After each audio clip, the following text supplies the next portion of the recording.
श्रृंखला सर्व आत्माओं के पिता परमात्मा शिव के द्वारा उच्चारित महावाक्यों के संकलन पर आधारित है। ओम शांति। गॉडलीवुड स्टूडियो द्वारा प्रस्तुत अमूल्य रत्न में आप सभी का हार्दिक स्वागत है।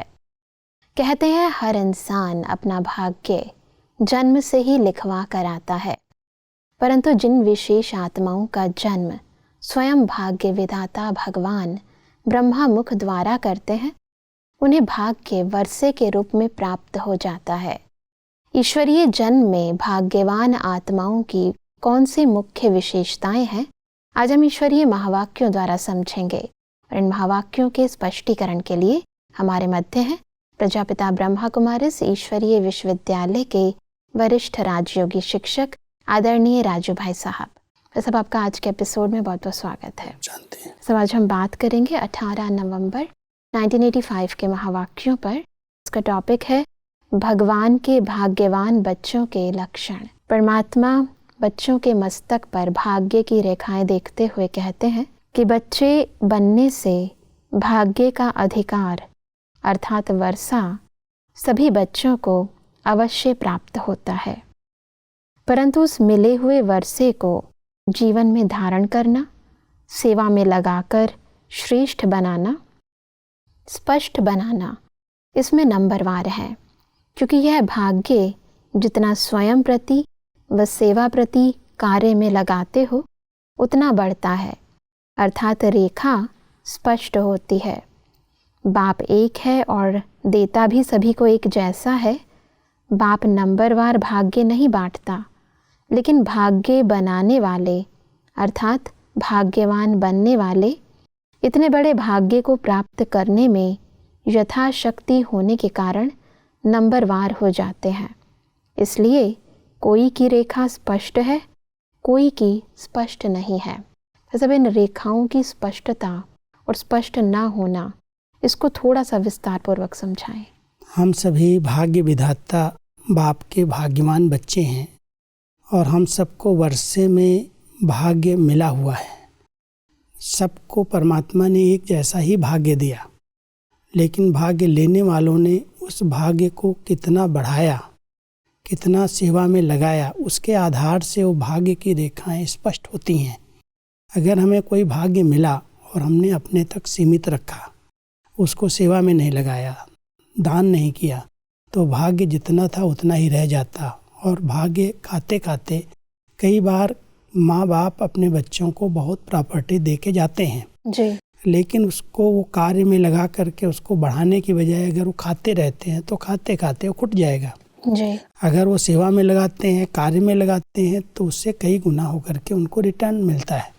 तो परमात्मा भी हम सबको कहते हैं भाग्य तो बाबा ने सबको एक जैसा दिया, लेकिन भाग्य लेने वाले यथाशक्ति हो गए, क्योंकि उन्होंने किस विधि से उसको सेवा में लगाया, कार्य में लगाया।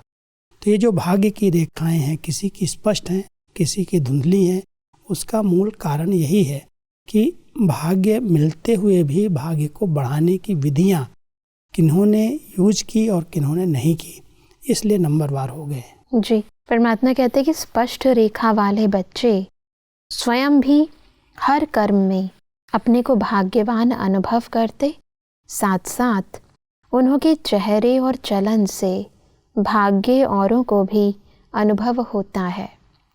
और भी ऐसे भाग्यवान बच्चों को देख सोचते और कहते कि यह आत्माएं बड़ी भाग्यवान है, इनका भाग्य सदा श्रेष्ठ है। ऐसा भाग्यवान आत्माओं की इस निशानी को स्पष्ट करें। जो भाग्यवान आत्माएं अपने भाग्य को बढ़ाती जाती हैं, उनके चलन और चेहरे से भी वो भाग्य की रेखाएं स्पष्ट दिखाई देती हैं। दूसरे भी देख करके सोचते हैं कि इनका बहुत श्रेष्ठ भाग्य है, कैसे भाग्य को बढ़ाते जा रहे हैं। परमात्मा कहते हैं कि भाग्य के द्वारा जो सेवाएं होती हैं उससे और भाग्य बढ़ता है। वो हमारे चेहरे पर, वो चलन से, हमारे व्यवहार से दिखाई दे कि हम कितनी भाग्यवान आत्माएं। जो भगवान ने हमारा भाग्य बनाया, उस भाग्य के आधार से हमारे जीवन का निर्माण हुआ। और जिनकी जीवन में सदा सुख, शांति, आनंद, प्रेम है, वो भाग्यवान आत्माएं अपने भाग्य के द्वारा अनेक आत्माओं को प्रेरणा देती हैं। कई आत्माएं उनसे सीखती हैं कि ऐसा भाग्य कहाँ से इन्होंने बनाया, कैसे बन गया। तो परमात्मा कहते हैं कि वो भाग्य की रेखाएं स्पष्ट होने के कारण उनसे अनेक आत्माओं को प्रेरणा मिलती है, उनकी सेवाएं होती हैं। जी। इसलिए भाग्य आपके जीवन से दिखाई दे कि भाग्य विधाता ने हमें इतना भाग्यवान बनाया है। हमारे बोल से, हमारे चलन से, हमारे चेहरे पर वो नशा और खुशी दिखाई दे, तब लोगों को लगेगा कि सचमुच ये भाग्यवान है। जी। परमात्मा आगे कहते हैं कि भाग्यवान आत्माओं की निशानी, भाग्यवान आत्मा सदा चाहे गोदी में पलती, चाहे गलीचों पर चलती, झूलों में झूलती, मिट्टी में पाँव नहीं रखती, कभी पाँव मैले नहीं होते। वो लोग गलीचों पर चलते और आप बुद्धि रूपी पाँवों से सदा फर्श के बजाय फरिश्तों की दुनिया में रहते। इस पुरानी मिट्टी की दुनिया में बुद्धि रूपी पाँव नहीं रखते, अर्थात बुद्धि मैली नहीं करते। भाग्यवान मिट्टी के खिलौने से नहीं खेलते, सदा रत्नों से खेलते हैं।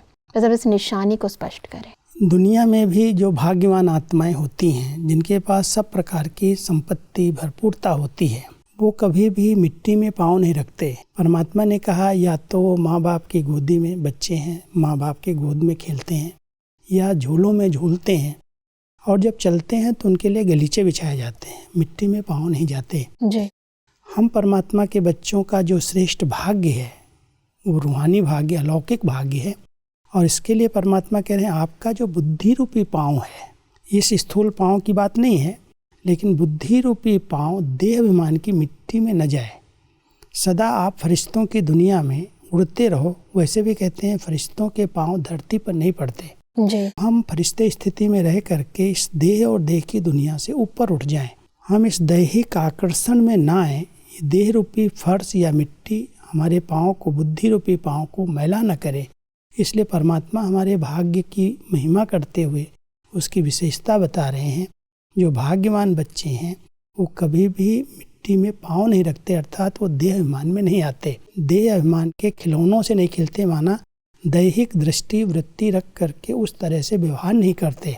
आंतरिक सर्व प्राप्तियां आत्मा को हुई हैं, उसके आधार से जो हमारा भाग्य बना वो बुद्धि रूपी पाँव इससे दुनिया से ऊपर उठ जाते हैं। जी। परमात्मा आगे कहते हैं कि भाग्यवान सदा संपन्न रहते, इसलिए इच्छा मात्रम अविद्या, इसी स्थिति में रहते हैं। भाग्यवान आत्मा सदा महादानी पुण्य आत्मा बन औरों का भी भाग्य बनाते रहते हैं। सब भाग्य का इच्छा मात्रम अविद्या स्थिति से क्या संबंध है? क्योंकि परमात्मा ने जो हमारा भाग्य बनाया उसमें सब प्राप्तियों से आत्मा को संपन्न बना दिया। जहाँ संपन्नता है वहाँ इच्छाएं नहीं रहती।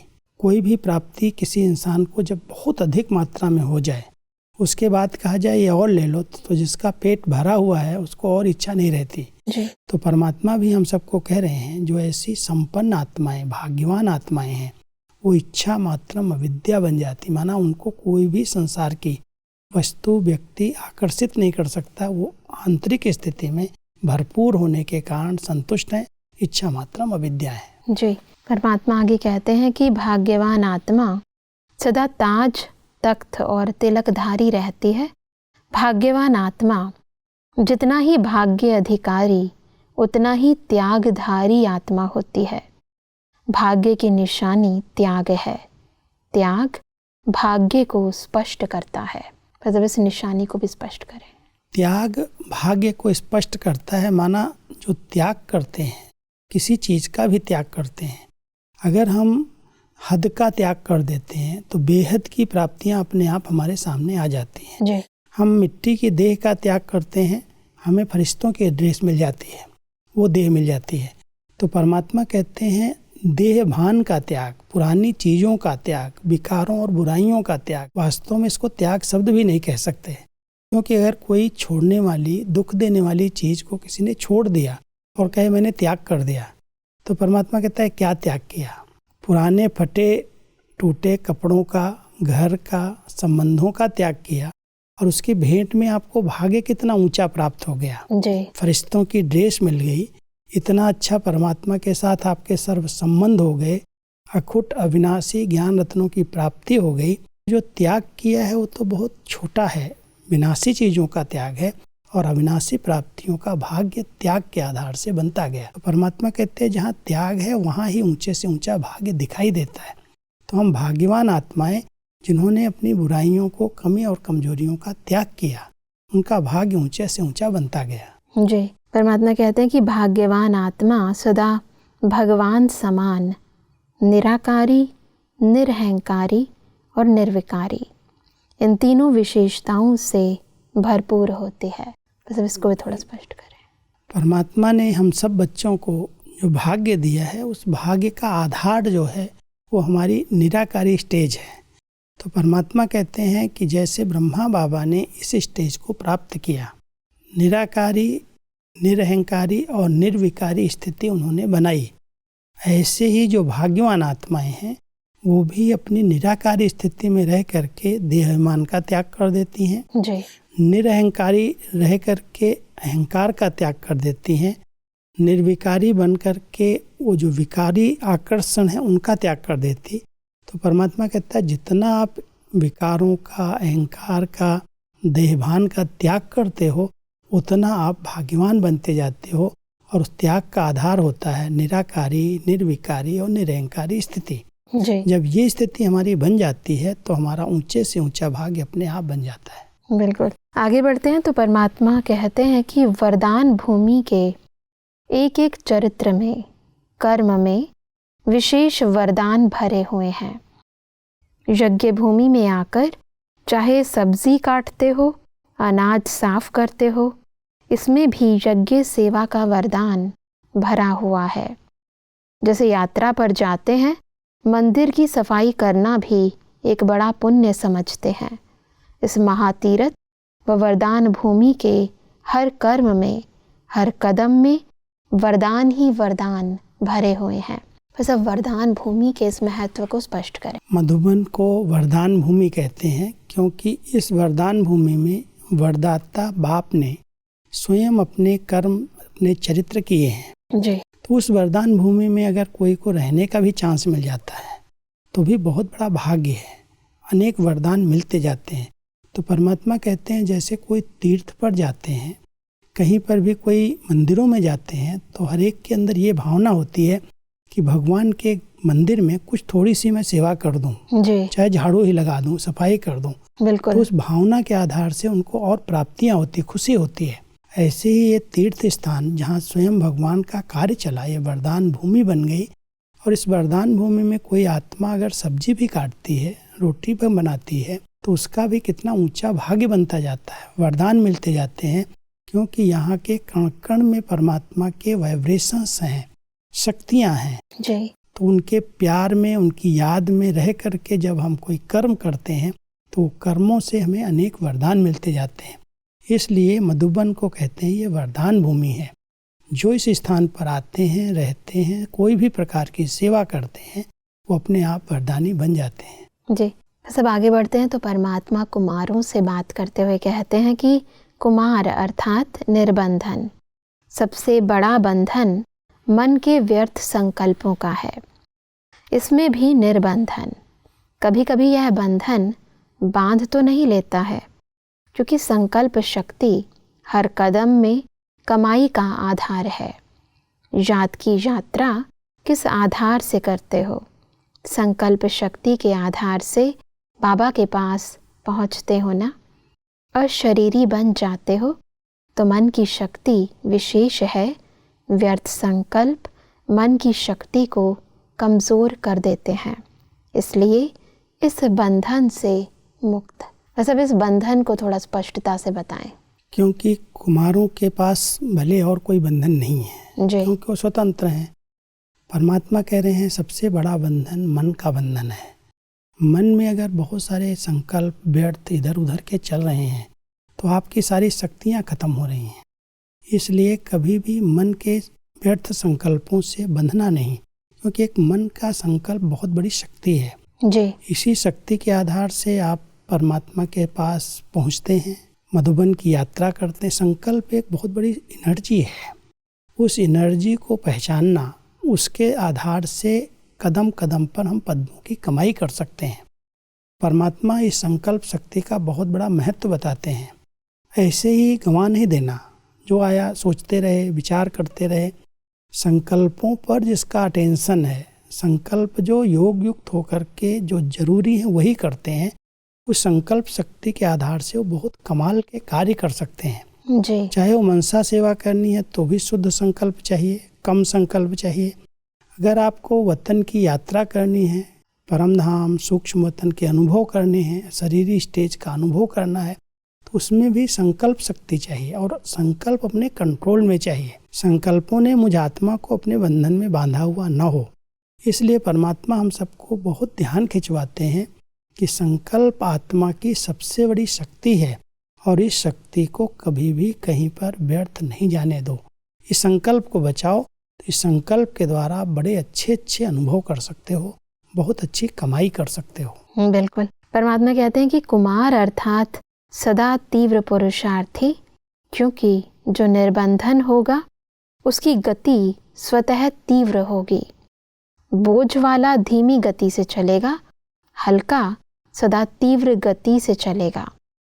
अभी समय के प्रमाण पुरुषार्थ का समय गया, अब तीव्र पुरुषार्थी बन मंजिल पर पहुंचना है।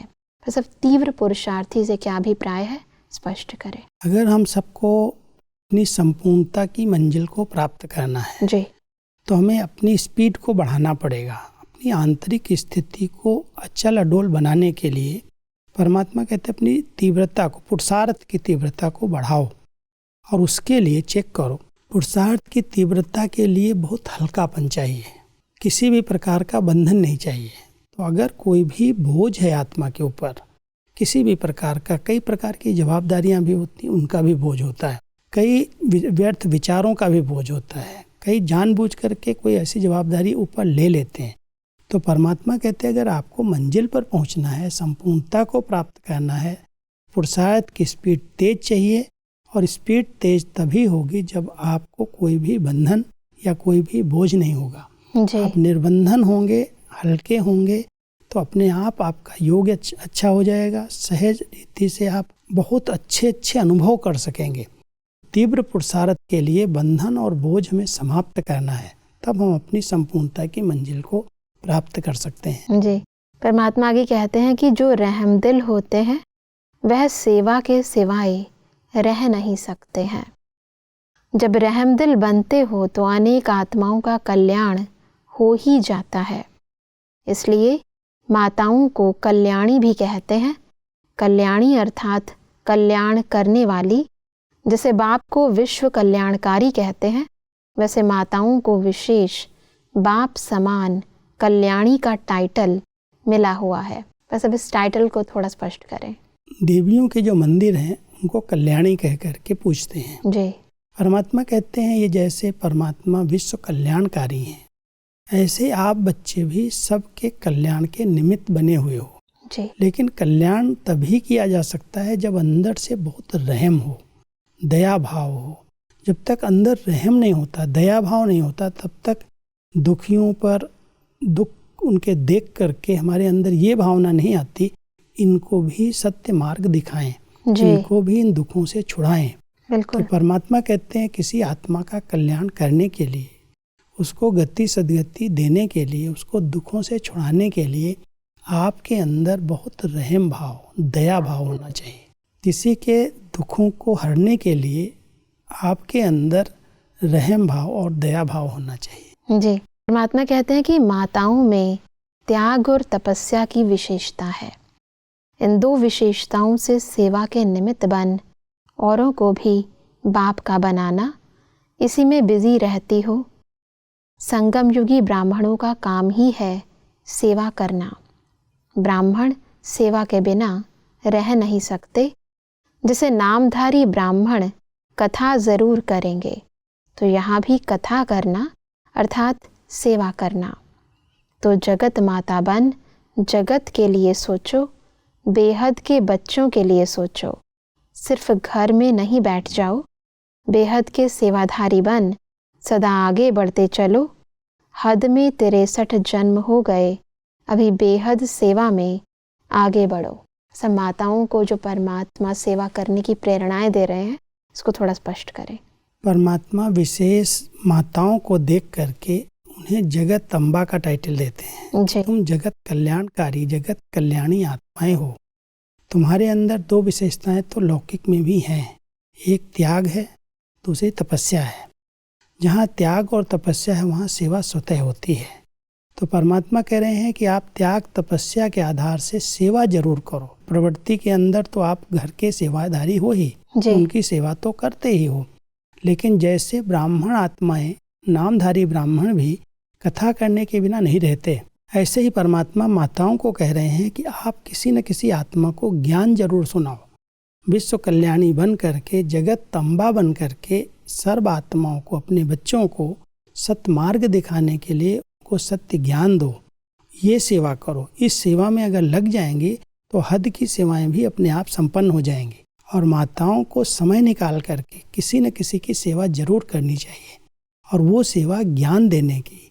आत्माएं जो इस समय अज्ञानता के अंधकार में भटक रही हैं, उन अंधकार से उन्हें निकालना।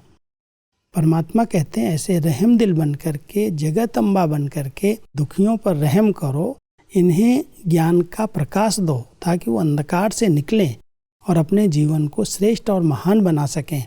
इसलिए परमात्मा जब माताओं के ग्रुप को देखते हैं विशेष करके, तो उनके अंदर वो बल भरते हैं कि आप एक छोटे से घर की हद की माताएं नहीं हो, आप तो जगत अम्बा हो, जगत की माताएं हो। और बेहद में आकर के कुछ न कुछ कथा करो, माना ज्ञान सुनाओ लोगों को। 63 जन्म से परिवार छोटे छोटे जो बने आपके गृहस्थ में, उनकी सेवा तो बच्चों की करती रही, लेकिन संगम युग पर जब आपको परमात्मा ने अपना बच्चा बनाया और विश्व कल्याण का टाइटल दिया, कल्याणी बनाया, तो कल्याणी आत्माएं हद की प्रवृत्ति में नहीं फंसो। हद से समय निकाल करके बेहद विश्व कल्याण की सेवा के निमित्त बनो, क्योंकि आप जगत माताएं हो, आपके अंदर रहम भाव है, दया भाव है। उस आधार से सबको ज्ञान दे करके उनके जीवन को महान बनाओ, उनको अज्ञानता के अंधकार से, उन दुखों से छुड़ाओ। ये आपको बेहद की सेवा करनी है, क्योंकि आपके अंदर बहुत विशेषताएं हैं। आप त्याग मूर्ति हो। घरों में रह करके कितना त्याग करती है माताएं। बच्चों को भोजन नहीं खिलाएंगे, जब तक उनकी सेवा नहीं करेंगे तब तक खुद भोजन नहीं करेंगे। बिल्कुल। अपने आराम का त्याग करती हैं, भोजन का त्याग करती हैं, कितनी चीजों का त्याग करके उनकी पालना करती हैं। तो परमात्मा कहता है ये विशेषताएं तो आपके अंदर हैं। आपके अंदर दृढ़ता भी है, संकल्प में शक्ति भी है, तपस्या भी है, परमात्मा से, परिवार से प्यार भी है। जब त्याग और तपस्या जीवन का आधार है, तो आप सेवा भी करो, क्योंकि बेहद में सेवा करोगी तो बेहद सेवा का फल भी बेहद प्राप्त होगा। बिल्कुल। हद की विशेषताओं को बेहद के कार्य में लगाने से भाग्य भी बेहद का बन जाता है। सब आज हमने बहुत ही स्पष्टता से समझा कि भाग्यशाली आत्माओं की निशानियां क्या हैं और ईश्वरीय मार्ग में अपनी भाग्य को बढ़ाने की विभिन्न विधियां कौन सी हैं। सब स्पष्टीकरण के लिए आपका बहुत बहुत धन्यवाद। ओम शांति। दर्शकों, आज के महावाक्यों में परमात्मा ने कहा कि भाग्यवान आत्माएं कभी भी बुद्धि रूपी पांव पुरानी दुनिया में नहीं रखती, वह सदा इच्छा मात्रम अविद्या की स्थिति में रहती हैं। परमात्मा ने कहा कि भाग्यवान आत्माएं सदा ताजधारी, तख्तधारी और तिलकधारी रहती हैं। वह भाग्यवान होने के साथ साथ त्यागधारी भी होती हैं। परमात्मा ने कहा कि भाग्यवान आत्माएं भगवान के समान सदा निराकारी, निर्विकारी और निरहंकारी, इन तीनों विशेषताओं से भरपूर होती हैं। दर्शकों, आज के महावाक्यों से संबंधित यदि आपके मन में कोई भी प्रश्न है तो आप हमें ईमेल कर सकते हैं। हमारा ईमेल आईडी है amulyaratna@godlywoodstudio.org। अगले एपिसोड में एक और अव्यक्त वाणी के साथ आप सभी के समक्ष हम फिर हाजिर होंगे। तब तक के लिए लेते हैं इजाजत। ओम शांति। मुख्य सार: मिले हुए वर्षे को धारण करने व सेवा में लगाने से भाग्य की रेखा स्पष्ट होगी। भाग्यवान आत्माओं की निशानी: भगवान समान निराकारी, निरहंकारी और निर्विकारी, सदा संपन्न, ताज, तख्त और तिलकधारी। सबसे बड़ा बंधन व्यर्थ संकल्पों का। व्यर्थ संकल्प मन की शक्ति को कमजोर कर देते हैं और संकल्प शक्ति ही हर कदम में कमाई का आधार है। मधुबन वरदान भूमि के एक एक चरित्र में, कर्म में, विशेष वरदान भरे हुए हैं। अधिक जानकारी के लिए संपर्क करें Amulya Ratan Godlywood studio, Manmohini Van, Shantivan post, Abu road, 307510, district Sirohi, Rajasthan. Email ID है amulyaratn@godlywoodstudio.org। इस श्रृंखला को प्रजापिता ब्रह्मा कुमारीज ईश्वरीय विश्वविद्यालय के सेवा केंद्रों पर क्लास में नियमित रूप से चलाने के लिए गॉडलीवुड स्टूडियो से संपर्क करें।